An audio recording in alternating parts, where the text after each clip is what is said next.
SC ST పారిశ్రామికవేత్తలకు రావాల్సిన subsidy నిధుల్ని వెంటనే విడుదల చేయాలని డిమాండ్ చేస్తూ ఆందోళనకు సిద్ధమవుతున్నారు. అంబేద్కర్ కోనసీమ జిల్లా రావులపాలెంలో సమావేశం నిర్వహించిన పారిశ్రామికవేత్తలు గత కొన్నేళ్లుగా సబ్సిడీలు అందక అప్పుల భారంతో ఇబ్బందులు పడుతున్నామని తెలిపారు.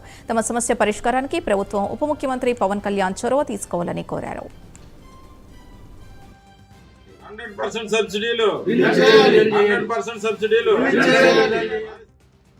సంవత్సరాలుగా ఇన్సెంటివ్స్ రాక ప్రతి ఇయర్ కూడా ప్రతి మంత్ కూడా గవర్నమెంట్ చుట్టూనే తిరుగుతూ ఉన్నాం సార్. మాకైతే ఏ గవర్నమెంట్ కూడా పట్టించుకోలేదండి. ఇప్పటికీ ఈ వేళకి 19 రోజుల నుంచి నేతన్న సర్కిల్లో మేము ఎస్సీ ఎస్టీ పారిశ్రామికవేత్తలు ధర్నా కూర్చున్నాం సార్.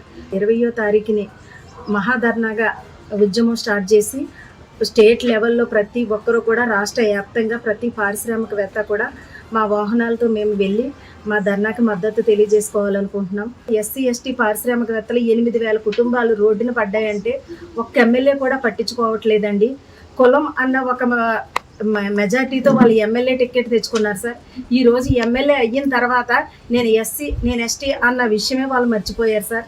అది చాలా బాధాకరమైన విషయం. దయచేసి రాష్ట్ర ప్రభుత్వానికి ఒకటే విన్నవించుకుంటున్నాం సార్, మాకు 100% సబ్సిడీస్ రిలీజ్ చేసి మా పరిశ్రమల్ని కొంచెం రోడ్డును పడకుండా మాకు ఉపాధి కల్పించిన మీరే మమ్మల్ని రోడ్డును పడకుండా చూసుకుంటారని ఈ మీడియా పూర్వకంగా అయితే కోరుకుంటున్నాను సార్. మేము గత 4 సంవత్సరాల నుంచి సబ్సిడీలు రాక మాకున్న కొద్దిపాటి పోగొట్టుకున్న గోల్డ్ కానీ మా ఇల్లు కానీ తనఖాలలో పెట్టుకుని ఆ పరిశ్రమల్ని నిలబెట్టుకోవడానికి ఎంపీ అవ్వకుండా నిలబెట్టుకోవడం కోసం మా పిల్లల భవిష్యత్తు పాడవకుండా ఉండడం కోసం మేము అప్పులు చేసి రోడ్డుని పడ్డాం సార్.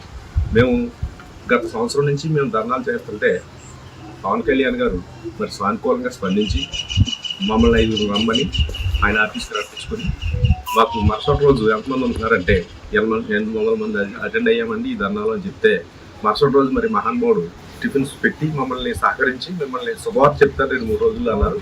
ఈ మధ్యలో ఆయనకి అనారోగ్యంతో ముంబైలో ఆపరేషన్ చేయించుకోవడం జరిగింది. రేపు ఈ మహాధర్నాలో కూడా ఆయన స్పందించి మాకు సాయం చేసి గవర్నమెంట్ని ఒప్పించి చేస్తారని నమ్మకంతో ఉంటున్నాం సార్. అది కనుక